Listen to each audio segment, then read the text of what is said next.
વડોદરાના વારસિયા વિસ્તારમાં આવેલા પાવન ધાર્મિક સ્થળ ફકીર કી ઝૂંપડી ખાતે સૂફી સંત શ્રી બાબા પરશુરામજીની જન્મજયંતિ નિમિત્તે 3 દિવસીય ધાર્મિક કાર્યક્રમનું આયોજન કરવામાં આવ્યું હતું। આ કાર્યક્રમ દરમિયાન શ્રદ્ધા, ભક્તિ, સમરસતાનો અનોખો સંગમ જોવા મળ્યો હતો। ભજન કીર્તન તેમજ ગીતાપાઠનું આયોજન કરવામાં આવ્યું। મોટી સંખ્યામાં ભક્તોએ ભાગ લઈ આધ્યાત્મિક લાભ લીધો। ત્યારબાદ 8મી તારીખના રોજ સવારે 8 થી 9 કલાકે ભંડારાનું આયોજન, સાંજે 7 કલાકે મંદિર ખાતે પૂજાપાઠ બાદ ભવ્ય શોભાયાત્રા નીકળી વારસિયા વિસ્તારના મુખ્ય રાજમાર્ગો પરથી પસાર થઈ બાબાની ઝૂંપડી ખાતે પૂર્ણાહુતિ સાથે સમાપ્તિ થઈ। શોભાયાત્રાના માર્ગ પર સેવાકીય કાર્યકર્તાઓ દ્વારા ઠેર ઠેર પ્રસાદી અને નાસ્તા પાણીની વ્યવસ્થાના સ્ટોલ ઊભા કરવામાં આવ્યા। શ્રદ્ધાળુઓ દ્વારા શોભાયાત્રા પર પુષ્પવર્ષા કરી ભાવભરી સ્વાગત કરવામાં આવ્યું। આજે 9મી તારીખના રોજ બાબાશ્રીના અવતરણ દિવસ નિમિત્તે વિશાળ સંખ્યામાં બાબાના ભક્તજનોએ ફકીર કી ઝૂંપડી ખાતે ઉપસ્થિત રહ્યા હતા। આ અવસરે કેક કાપીને ધાર્મિક વિધિ વિધાન સાથે પૂજા અર્ચના કરવામાં આવી। ત્યારબાદ મહાભંડારાનું આયોજન કરવામાં આવ્યું। આ ત્રિદિવસીય કાર્યક્રમ દરમિયાન રાજકીય આગેવાનો સહિત અનેક ભાવિ ભક્તો પણ હાજર રહી બાબાજીના દર્શનનો લાભ લઈ અવતરણ દિવસની ઉજવણી ભક્તિભાવપૂર્વક કરી રહ્યા છે। वाह भाई संतो रामी राम। बाबा जी का 118वां जन्मोत्सव निमित्ते बाबा जी 3 दिवस एटले 7 तारीख, 8 तारीख और 9 तारीख 3 दिवस अलग अलग कार्यक्रमों आयोजन करवामां आव्युं छे।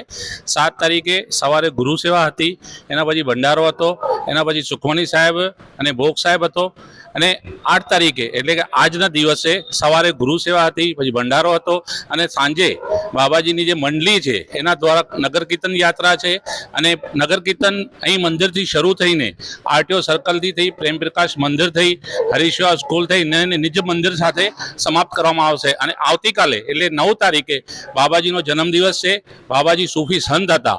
આ વિસ્તારમાં દરેક નાગરિકોને નમ્ર વિનંતી છે કે આજની આ જે શોભાયાત્રા છે એમાં પણ જોડાવે અને આવતીકાલે સવારે પ્રભાત ફેરી છે, એના પછી બાબાજીની પાલકી યાત્રા છે અને એના પછી લંગરનું આયોજન કર્યું છે। ખૂબ મોટો લંગર હોય છે અને સમાજના દરેક વર્ગ આમાં ભાગ લે છે અને રાત્રે બાબાજીનો એક પ્રોજેક્ટ છે જે બાબાજીની મેમરી છે એ આખી પ્રોજેક્ટ પર બતાવવામાં આવશે અને સાથે સાથે રાત્રે કેક કટિંગ કરીને બર્થડે સેલિબ્રેશન કરવામાં આવશે। આ રીતે 7 તારીખ, 8 તારીખ અને 9 તારીખ 3 દિવસ બાબાજીનો જન્મોત્સવને બહુ ધામધૂમથી ઉજવવામાં આવશે। વાહ ભાઈ સંતો રામી રામ। जय गुरुदेव। वाह भाई संतो रामी राम। वाह भाई संतो रामी राम। हमारा कुंज गुरु बाबा परशुराम साहेब एमनो नाम છે જે બધી સંગતને આપેલો છે અને સર્વ સંગત બહુ પ્રેમથી એ નામનો સ્મરણ કરે છે અને પોતાનું જે પણ ઈચ્છા ધરાવે છે એ ઈચ્છા આજે સમાધિ રૂપ બાબા પરશુરામ સાહેબ આજે હાજરા હજુર અહીંયા બિરાજમાન છે। બધાની ઈચ્છા પૂરી કરે છે। કોઈ પણ માણસ કોઈ પણ અંતર આત્માથી પ્રેમથી શ્રદ્ધાથી અહીં આવીને એમની સાથે વાત કરે છે। એમના તમામ કાર્ય આજે પણ પૂરા થઈ રહ્યા છે। એમનો અમે જીવંત અમે હાજરા હજુર માનીએ છીએ। અમે કોઈ દિવસ નથી સમજતા કે અમારા કુંજ ગુરુ અમારા વચમાં નથી, એ હંમેશા હતા છે અને રહેશે। એમની નિમિત્ત ખૂબ જ જે મારા બધા ભાઈઓએ તમને વિતરણ કરીને બતાવ્યું કે તમામ ભંડારાઓ થાય છે, સત્સંગ થાય છે, કીર્તન થાય છે। આજે નગર કીર્તન છે અને કાલે ધામધૂમથી અને એમનો 118મો જન્મદિવસ ઉજવીશું। જય गुरुदेव, जय संतन की। वाह भाई संतो रामी राम। वाह भाई संतो रामी राम।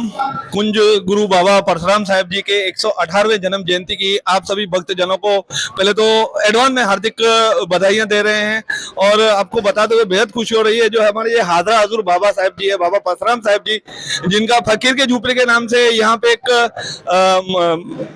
झूंपड़ा मौजूद है जहाँ पे जो भी भक्तजन आते हैं उनकी मुरादें पूरी होती है। ऐसे हमारे कुंज गुरु बाबा परशुराम साहब जी के 118वें जन्म जयंती के उपलक्ष्य में आज शाम को 7 बजे यहाँ से नगर कीर्तन के साथ शोभा यात्रा का आयोजन किया गया है और कल सवेरे सुबह 10 से लेकर 2 बजे तक महाभंडारा प्रसाद रखा गया है, जिसमें आप सभी भक्तजनों को हार्दिक आमंत्रण करते हुए हमें बेहद खुशी होती है। आइए बाबा जी का प्रसाद खा के जाइए और बाबा जी का आशीर्वाद प्राप्त कीजिए। वाह भाई संतो रामी राम। जय गुरुदेव। भतीजा ईश्वर भैया, मैं बाबा की झोपड़ी से आपको कुछ बोलना चाहता हूँ। आज कल बाबा जी का 118वां बर्थडे है, हम लोग धाम धूम से बनाने वाले हैं। सुबह में भंडारा, प्रभात फेरी, आज ये पालकी सवारी भी निकलने वाली है और सब लोग मिलकर हम उत्साह से सब सिंधी भाई बहन हर जात के आदमी लोग को इनवाइट किया है। उसमें कोई भी जात पात नहीं है, सब लोग आके भंडारा खा सकते हैं और हमारे से खेल सकते हैं, जो भी गरबे वरबे होंगे, जो भी होगा सब लोग एंजॉय करेंगे। वाह भाई संतो रामी राम, वाह भाई संतो Rami Ram. Thank you very much.